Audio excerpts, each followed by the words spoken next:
Live 24 news, সত্যের সন্ধানে প্রতিদিন। রূপগঞ্জের নবনির্বাচিত সংসদ সদস্য বিএনপির জাতীয় নির্বাহী কমিটির অন্যতম সদস্য নারায়ণগঞ্জ জেলা বিএনপির ১ নং যুগ্ম আহ্বায়ক জননেতা মোস্তাফিজুর রহমান ভূঁইয়া দীপুর নেতৃত্বে এলাকায় মাদক ব্যবসায়ীরা অনেকটাই উৎখাত হয়েছে। আগামী দিনে চনপাড়া এলাকাকে একটি মাদকমুক্ত এলাকা হিসেবে ঘোষণা করা হবে, এমনটাই জানিয়েছেন চনপাড়া ইউনিয়নের শ্রমিক দল সভাপতি আবু বকর সিদ্দিক। তিনি জানান, মোস্তাফিজুর রহমান ভূঁইয়া দীপু কখনো সন্ত্রাস, চাঁদাবাজ, মাদক ব্যবসায়ীদের প্রশ্রয় দেয় না। তার নেতৃত্বে আগামী দিনে এই এলাকা একটি সুন্দর আদর্শ মডেল এলাকা হিসেবে প্রতিষ্ঠিত হবে। তিনি আরও বলেন, বিগত সরকার 2022 সালে রাজনৈতিক মামলা দিয়ে আমাকে জেল জুলুম নির্যাতন করেছিল। আওয়ামী লীগ ফ্যাসিবাদী সরকারের শত অত্যাচার সহ্য করেও আমি বিএনপির রাজনীতিতে সক্রিয় রয়েছি। ইনশাআল্লাহ আগামী দিনেও মোস্তাফিজুর রহমান ভূঁইয়া দীপুর সাথে সহযোগিতা করে কাজ করতে চাই। শনিবার গণমাধ্যমে দেয়া এক সাক্ষাৎকারে এসব কথা বলেন তিনি। এ সময় উপস্থিত ছিলেন চনপাড়া ইউনিয়ন শ্রমিক দলের সাধারণ সম্পাদক রুবেল মিয়া, সাংগঠনিক সম্পাদক সেন্টু মিয়া সহ বিএনপিও অঙ্গ সংগঠনের নেতৃবৃন্দ। নারায়ণগঞ্জের রূপগঞ্জ কায়েতপাড়া চনপাড়া এলাকা থেকে মুশফিকুর রহমান, লাইভ 24 নিউজ। নেতৃবৃন্দরা আমরা সবাই মিলে দিতেছি। যেরকম একটা জিনিস দেখবেন, যেরকম কিছুদিন আগে একটা ঘটনা ঘটছে, প্রশাসন একটা অভিযান দিছে, একটা মাদক ব্যবসায়ী তার বাসায় কি পাইছে। আর বর্তমান যে আমাদের রূপগঞ্জ আর অন্যান্য আদার সাইডে যে অভিযানগুলো দিতেছে, ওই সাইডে কি পাইছে, ওই হিসাবে আপনারা অনুভব করবেন যে জায়গায় সবচেয়ে খারাপ যে জায়গাটা বলে হতো চনপাড়ার, সেই জায়গাটার অবস্থাটা আলহামদুলিল্লাহ আমাদের দীপু ভাইয়ের নেতৃত্বে, আমাদের চনপাড়া আরো সিনিয়র নেতৃবৃন্দ যারা আছে আগের নেতৃত্বে সবাই মিলে আমরা আলহামদুলিল্লাহ মাদক প্রায় নীলমলে মানে কি কয় জিরো টলারের আনার পক্ষে আমরা সবাই মিলে কাজ করতেছি। তো যদিও আমাদের ভুল ত্রুটিতে অজানে যদি কোনো ধরনের জানাই থাকে, তো ইনশাল্লাহ আমরা চেষ্টা করব ওইটাও মনে করে নির্মূল করার জন্য। প্রশাসন আমাদের পাশে আছে, আমাদের সর্বোচ্চ নেতা মোস্তাফিজুর রহমান দীপু ভাই পাশে আছে। ইনশাল্লাহ আশাবাদী এটা সামনে আরো থাকবো না করব।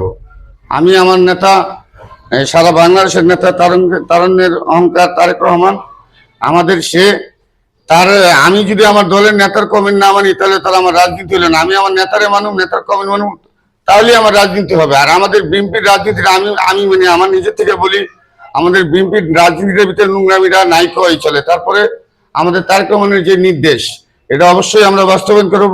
31 দফা যে দাবি, এবং আমাদের মোস্তাফিজুর রহমান দীপু ভাই তার একটা স্বপ্ন দীর্ঘদিনের, এই রূপগঞ্জটারে স্বপ্নের রূপগঞ্জ করব। এই স্বপ্নের রূপগঞ্জটা আর করার যে করব যে দীপু ভাই, আলহামদুলিল্লাহ আমরা সব নেতাকর্মী তার পাশে দুর্দিনে ছিলাম। এখনো আমার যে স্বপ্নের রূপগঞ্জ করব, এটার পাশে আমরা পুরো রূপগঞ্জের নেতৃবৃন্দ সবাই বাইরের পাশে থাকা আমরা ওই কাজগুলো বাস্তবায়ন করবো ইনশাল্লাহ। আমাদের সময় খুব কম, এই অল্প সময়ের ভিতরে আমাদের নেতা তারেক রহমান সে যে কথাটা বলছে এটার বাস্তবায়ন অলরেডি আপনারা পাইছেন, এটা আমার মুখে কোয়া নাই। এবং সামনে যে জেলাগুলা এবং যেই ইউনিয়ন গুলা বাকি আছে, এটি সামনে যেটুকু বাকি আছে সময় তো লাগবে, কারণ সময় না দিলে কোনো কাজ হয় না। অল্প সময়ের ভিতরে আলহামদুলিল্লাহ তারেক রহমান এটা বাস্তবায়ন করে দেখা দিয়েছে বাংলাদেশের মানুষের। এবং সামনে যেই কাজগুলো বাকি আছে ইনশাল্লাহ ভবিষ্যতে আমরা আশাবাদী আলহামদুলিল্লাহ এই কাজগুলো পরিপূর্ণ করবো।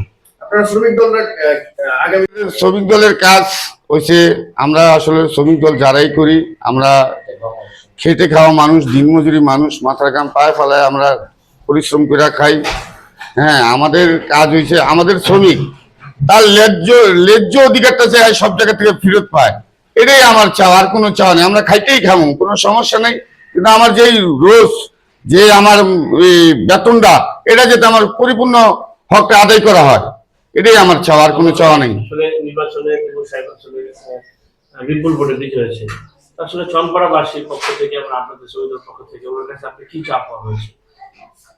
আমার মোস্তাফিজুর রহমান দীপু ভাইয়ের কাছে চাওয়া, ভাইয়ে কিছু নির্দেশনা দিয়েছিল আমাদের চনপাড়ার একটু স্বপ্নের পারবেন স্থায়ী করে দিব। এবং আমাদের একটা সমস্যা আছে, আমাদের পাশে একটা ব্রিজ আছে, ব্রিজটা খুব ঝুঁকিপূর্ণ। আমাদের ছেলেমেয়েরা পড়ালেখা করে, ঢাকা শহরে আমরা নিত্য চলাফেরা করি, আমাদের জন্য এই ব্রিজটা খুব জরুরি প্রয়োজন। তা আমি আশাবাদী আমার নেতা মুস্তাফিজুর রহমান দীপু ভাই এই কথাগুলো অতীত কথিত বলছে এবং সময় দিতে হবে, এই কাজগুলো ইনশাল্লাহ বাস্তবায়ন করবে আশাবাদী। আসলে সামনে ঈদ উল ফিতর উপলক্ষে আসলে চম্পাবাসীকে এবং উত্তরবাসীকে আপনার সুইদার পক্ষ থেকে কি ধরনের শুভেচ্ছা জানাচ্ছেন? আলহামদুলিল্লাহ, আমার চনপাড়াবাসী এবং রূপগঞ্জবাসী আমার নেতা মুস্তাফিজুর রহমান দীপু ভাই, আমি তাদেরকে এই সামনের ঈদের শুভেচ্ছা এবং অভিনন্দন সারা রূপগঞ্জবাসীরও আমি জানাই এবং আমার নেতা সর্বোচ্চ মুস্তাফিজুর রহমান দীপু ভাইয়েরও অভিনন্দন জানাই, লাল গোলাপের শুভেচ্ছা দিই। এবং আমরা এই তো নাকি আমাদের তারেক রহমান বাংলাদেশ জিন্দাবাদ দল বিএনপি জিন্দাবাদ, আমাদের শহীদ জিয়া উমর হোক, খালেদা জিয়া উমর হোক, তারেক রহমান জিন্দাবাদ, আমার নেতা মুস্তাফিজুর রহমান দীপু ভাই জিন্দাবাদ। সবার ধন্যবাদ। আসসালামু আলাইকুম। রহিম, আল্লাহ পাক সর্বশক্তিমান। আমাদের এই 2026 সালে যে নির্বাচনটা হয়েছে, আমার যতটুকু খেয়াল আলহামদুলিল্লাহ সারা বাংলাদেশে একটা সুস্থ শান্তিপূর্ণ একটা নির্বাচন হয়েছে। আল্লাহ সর্বশক্তিমান। আমি চনপাড়া ইউনিয়নের শ্রমিক দলের সভাপতি, আমার নাম মোহাম্মদ আবু বকর সিদ্দিক। আমার পাশে আছে আমার সাংগঠনিক সাহেব সেন্টু ভাই, আমার ডাইন সাইডে আমার আরেকটা ভাই আছে আমার ইউনিয়নের সহসভাপতি। এখন কিছু করতে হবে। বিগত দিনের যে নির্বাচনগুলো হয়েছে সেই নির্বাচনের থেকে এবার 2026 সালে যে 12 ফেব্রুয়ারি নির্বাচন হলো, এটা আপনি একজন রহিম, আল্লাহ পাক সর্বশক্তিমান। আমাদের এই 2026 সালে যে নির্বাচনটা হয়েছে, আমার যতটুকু খেয়াল আলহামদুলিল্লাহ সারা বাংলাদেশে একটা সুস্থ শান্তিপূর্ণ একটা নির্বাচন হয়েছে। আল্লাহ সর্বশক্তিমান। আমি চনপাড়া ইউনিয়নের শ্রমিক দলের সভাপতি, আমার নাম মোহাম্মদ আবু বকর সিদ্দিক। আমার পাশে আছে আমার সাংগঠনিক সাহেব সেন্টু ভাই, আমার ডাইন সাইডে আমার আরেকটা ভাই আছে আমার ইউনিয়নের সহসভাপতি। এখন কিছু করতে হবে। বিগত দিনের যে নির্বাচনগুলো হয়েছে সেই নির্বাচনের থেকে এবার 2026 সালে যে 12 ফেব্রুয়ারি নির্বাচন হলো, এটা আপনি একজন সরকারের আমলে যে নির্বাচনগুলো হয়েছে, আপনারা জাতীয়তাবাদী দলের কর্মী হিসেবে আপনারা বিভিন্ন জেল জুলুমের শিকার হয়েছে। তো এবার যে 2026 সালে শ্রমিক দলের কাজ হয়েছে, আমরা আসলে শ্রমিক দল যারাই করি, আমরা খেটে খাওয়া মানুষ, দিনমজুরি মানুষ, মাথার ঘাম পায়ে ফেলায় আমরা পরিশ্রম করে খাই। হ্যাঁ, আমাদের কাজ হয়েছে আমাদের শ্রমিক তার ন্যায্য অধিকারটা চাই সব জায়গা থেকে ফেরত পায়, এটাই আমার চাওয়া, আর কোনো চাওয়া নেই। আমরা খাইতেই খাবো, কোনো সমস্যা নেই, কিন্তু আমার যেই রোজ যে আমার বেতনটা, এটা যাতে আমার পরিপূর্ণ হকটা আদায় করা হয়, এটাই আমার চাওয়া, আর কোনো চাওয়া নেই। আসলে নির্বাচনে বিপুল ভোটে বিজয় হয়েছে, আসলে চনপাড়াবাসীর পক্ষ থেকে এবং আপনাদের শহীদের পক্ষ থেকে ওনার কাছে আপনি কি চাওয়া হয়েছে? আমার মুস্তাফিজুর রহমান দীপু ভাইয়ের কাছে চাওয়া, ভাইয়ে কিছু নির্দেশনা দিয়েছিল আমাদের চনপাড়ার একটু স্বপ্নের পারবেন স্থায়ী করে দিব।